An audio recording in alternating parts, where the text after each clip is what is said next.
Over time, our facial expressions etch onto the face, usually by the time we're like 16, 17. Like if someone's seeking social approval their whole life, this is how we seek approval from other people. That's why I have the lines on my forehead. Yeah, because I'm seeing a social person. You see a psychopath?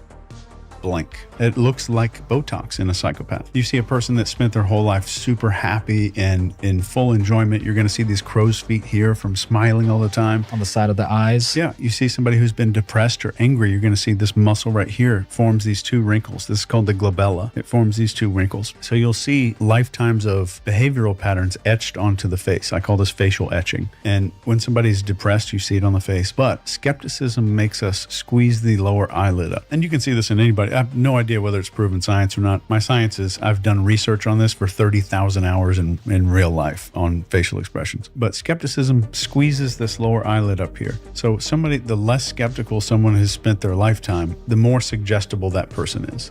So what are some of the signs that people can see in the people in their lives when they look at them? Consistent seeking of social approval. I could see somebody 30 yards away and see if they're even 30 years old, 20 years old, those lines on the forehead, and know that that person will be very easy to start a conversation with because all I've got to do is go, oh, hey, how are you? And the eyebrow flash is repeated by humans 90% of the time without the other person knowing. Just walking by a total stranger saying, oh, hey, good morning. Their eyebrows will instinctively go up, especially if they're a social person.